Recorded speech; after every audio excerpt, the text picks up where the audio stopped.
Hello, my fellow Albionians, as we chop trees and talk about life. Today we're talking about early retirement. Now, you might be asking yourself, how can I retire early in a world which is uncertain and when markets are going all over the place and we just don't know what the future might hold? Well, I'll tell you. You can retire early by just saving up enough money so that you're not living paycheck to paycheck. That's really what it all means. So, when you think about retiring, you normally think, all right, I'm going to just not work anymore after that. But if you look a little deeper into life, you'll find that you have to do something as long as you're alive. You're going to have to get up and brush your teeth and do the laundry, whether you're retired or not, right? If you have a vehicle, you're still going to have to do maintenance on your car. You're still going to have to maintain your home. You're still going to have to do your housework. Retirement doesn't mean that you stop living. It just means that you don't have to go to work anymore. It doesn't even mean that you're not going to have to do something to maintain your income. It just means that you're not under a perpetual obligation that you can't opt out of, stuck on the treadmill. And a lot of people don't realize how close they really are to being able to do that. It all starts with just saying, okay, I'm not going to go to the Starbucks. I'm not going to go on that road trip. I'm not going to go do these extra things. I'm just going to do what I need to do and grind and save. And then after a while, you have enough money so you could pay your bills for a few months if you lost your job or something. And that is itself an amazing amount of freedom. It means that if you got laid off, you can take some time and take a week off and just enjoy it, and then go back to the drawing board and say, all right, what do I want to do next? Versus, dear Lord, I have to figure out this whole thing before next Tuesday, because I got to pay my rent and I'm not going to be able to.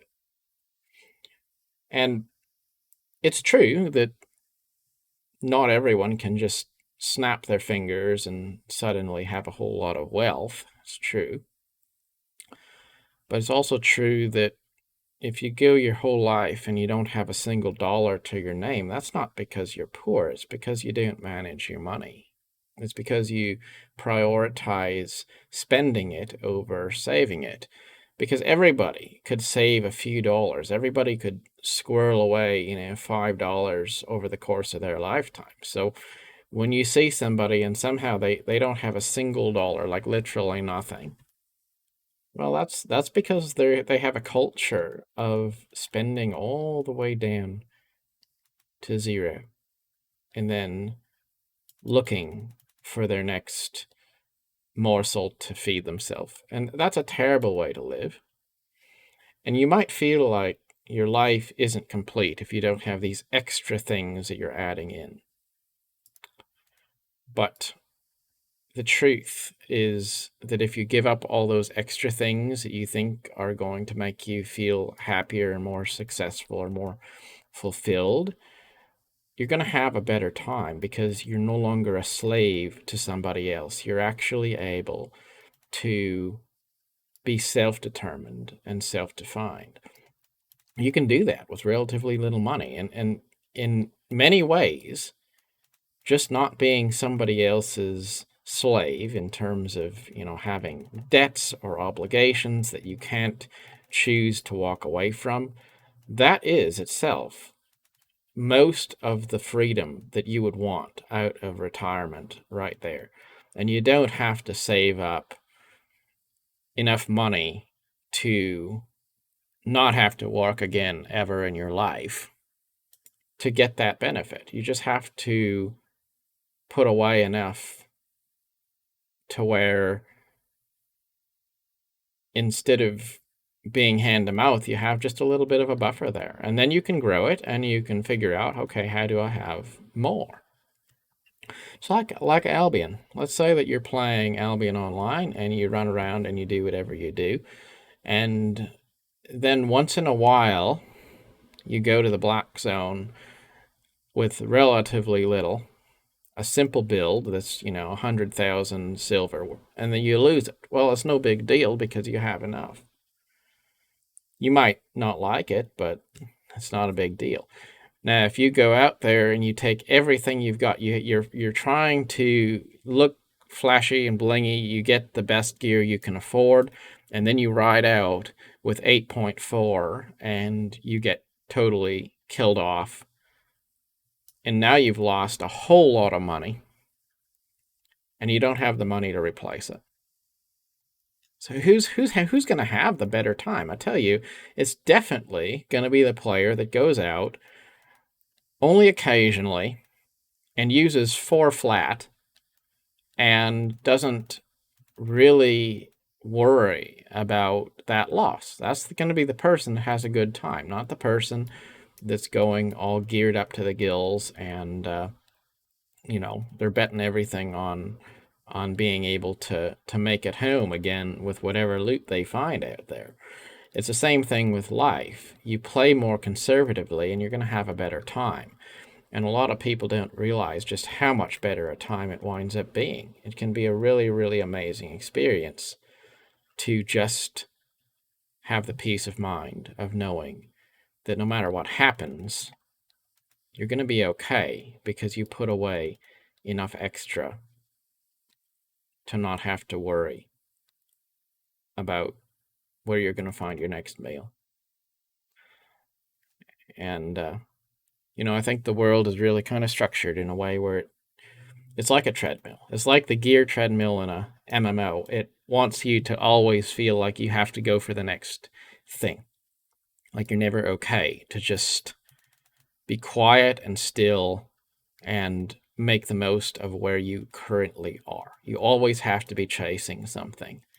And then as a result of always chasing, you never get there. There's just always another thing. There's always something else to grind for. And the game of life doesn't want you to realize that it's all a gimmick. It's all a trick, because if the makers of the game wanted to just give you the full experience at the beginning, they could. Like, you don't have to put everything behind some sort of grind treadmill. You could just let it be what it is. There's lots of games where you can just play the game.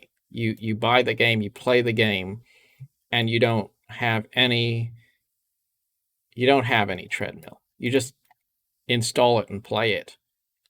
Then you have an MMO and it's like, okay, Final Fantasy 14, you want to buy a house? Okay, well, you're going to grind your way through the whole main story quest, and you're going to have to put in like 4,000 hours into the game before you can buy that house. And then you're going to be, putting that much time in again just to get the stuff to put into the house. And is anyone even going to see the house?